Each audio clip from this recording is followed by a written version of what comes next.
Thank you. Uh, First of all, thank you so much for inviting me to be in a Dhara conference. I must stay at the very outset that looking at all the other speakers who have been spoken before me, I have to be very humble. I don't know much about Ayurveda and the traditional Indian systems. I come though, and I I think the possible reason, I don't know why I was invited to speak here, but the possible reason that I was invited to speak at this system is that I've had some experience in building nation scale systems to do things at a large scale and designing them, and how do you make them so that people can use at a very large scale. And the other area, which other possible reason why I am here today is I am also an advisor to what is known as a national language translation mission, which is basically to build kind of all of these kind of language tools in Indian languages, whether it is translation or speech recognition or even question answering from texts in Indian languages, and so therefore this is I'm an advisor to this mission and help and working on building tools so that all things we can do in English, and I think the world of AI and natural language processing is really exploding. We want to make all of these things available at the very least in all the 22 constitutionally recognized languages of India, and maybe even beyond, because we see that there is so much knowledge and so much knowledge that is there in our cultures and all, and to really to be extracted and to make it available is something that is part of so. But when I was called to speak here, so I said, how can I actually relate some of these things to possible problems and possible ways, systematic ways of actually looking at some of the problems that to actually access both ancient traditional texts as well as traditional knowledge that exists within this, and how to create some of those systems to do that. Having said that, I really apologize in advance for any errors of omission or commission, because I certainly am not an expert in this area, and this is somewhat out of my area of expertise. But I do want to at least put some markers out there as to how we can get access to both traditional ancient information as well as traditional information that lies around us, and putting some of these things in a systematic way and making it happen will hopefully change things in the coming times. So I think I think I want to actually, I'm actually not even sure whether I want to go into the details of the kinds of things that we were talking about. The first, I looked at two interesting problems. The first problem was kind of information retrieval from texts that are there, and the first part, of course, is that we need to have, and I think that here again I may be wrong, but we need to have a registry really of all the texts that are there from every possible source, and whether that source is a registry of all and all possible texts, and basically convert all of these things into electronic corpora.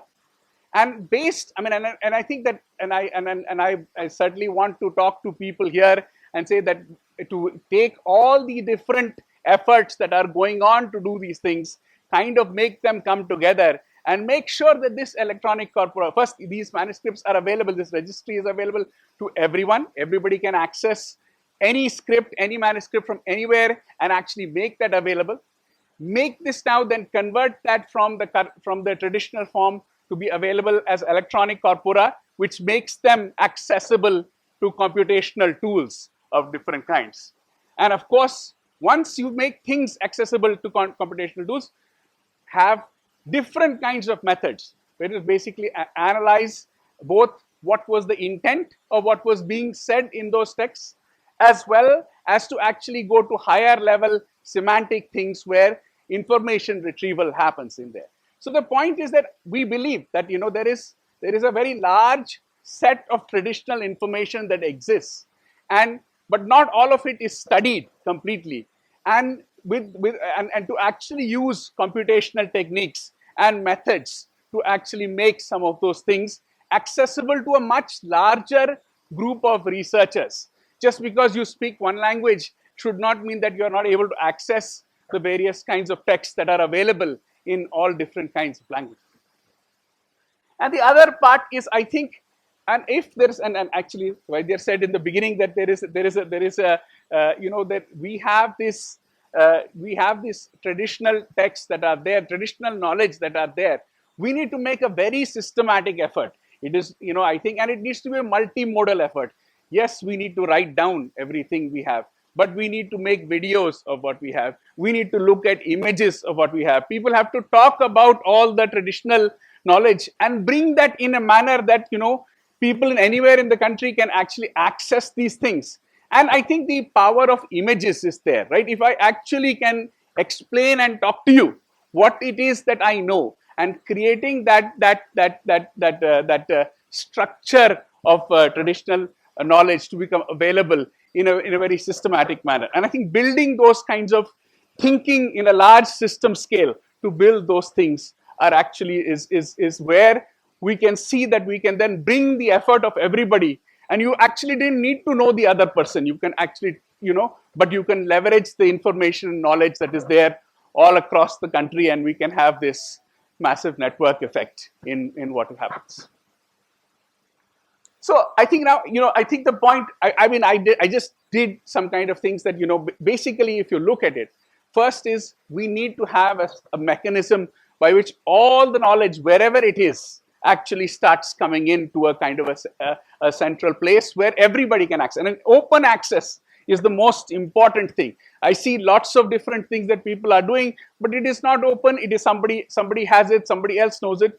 And that registry of all information, wherever it is, needs to come in. Now, there are obviously lots of great starting points that are there, but from a perspective of, say, focused on something like Ayurveda or focused on traditional medical systems, let's make sure that all the texts are actually available, even those which are used and those which are not used, because I think that allows the access to the source, tells you something that is different. And once you have in the end, you start with something that you are scanning or you're making it. Then the question is that even if there are ancient texts, there are different kinds of scripts, different kinds, we need to have that very consistent way of basically converting all of these things into electronic corpora, which are, converting into electronic corpora.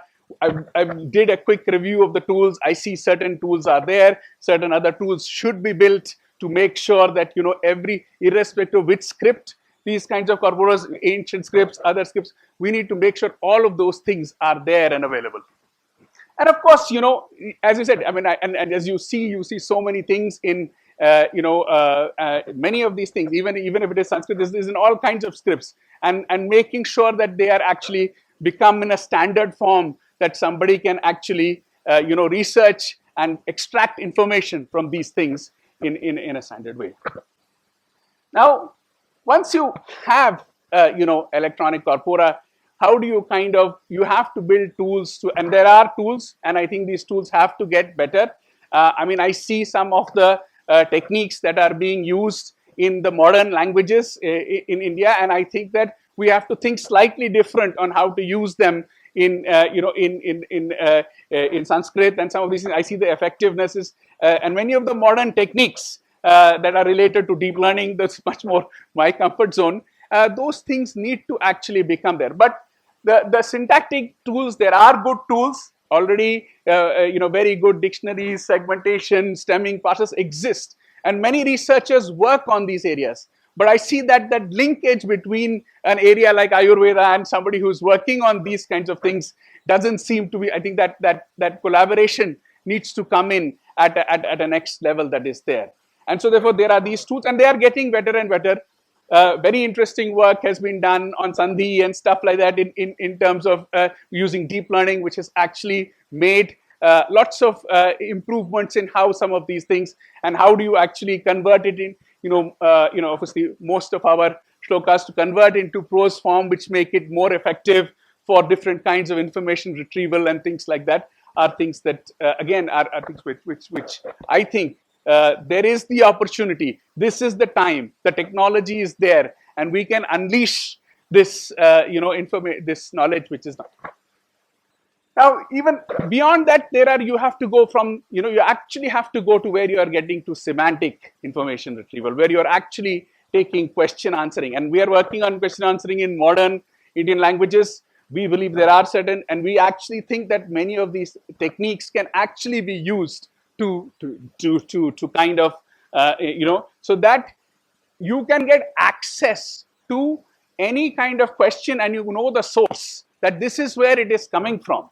And that whole kind of train of thought of how you can go to the source and then understand what you want to do with that. And I think that, and if that becomes available to 100 times more people, 1,000 times more people than it is accessible today, then that, of course, I think will lead to a much better understanding of our traditional texts. We have to do that for our country. That is something that. So I think that coming back to just looking at all of these things, we should make sure to expand electronic corpora to include as many texts. Let's make it a collaborative effort. Let's make it available. Let's leverage all the techniques and tools that exist today. And then I think there are many new techniques that are coming, deep learning techniques, which I work on. It's kind of interesting that we didn't work on, actually working on these kinds of things for making them effective to answer questions. Yes, I want to know about a particular, plant, for example. Can I just make a query and I go to all the texts that I have in the country, and then I'm able to identify that these are the things that are talking about this particular things. So I will move down to the next part, which is, I think, the other thing which I think is that we should actually create an oral history, which is an oral history about all the kinds of traditional knowledge that we have. And again, this is today actually something which is actually very, very possible. Now there are, you actually can put together even something as simple as a smartphone app and actually kind of index it to, like you could use image kind of techniques to understand that, hey, this is the plant that we are talking about. And then people can talk about how is it useful? How do I use it? And you speak in your own language. And that should be a multimodal, audio, video, everything should be there. And that whole, and as I said, that kind of a system, if we build and we collect the traditional knowledge from everywhere in the country and make it possible, and video, and I think that is, but indexed to the actual, information that we know, where to make sure that we know what we are talking about is the same thing. Then anybody anywhere in the country, and then make it available with translations and make it available with transcriptions, then it becomes available to everybody. That's the way that we can make our traditional knowledge, which we know is real, to actually everyone in the world to stand up and take note of it. And I think that, I think the point I just had some kind of simple ID where you can actually do something where you can take a plant ID. It could be any kind of thing. I just took an example, but it's an oral multimodal history of all our traditional knowledge, and which is actually many times even deeper than what is in the text, because that is really the truth. And when you have that, we can maybe think of a vision where our knowledge gets a pride of place in the world. Thank you.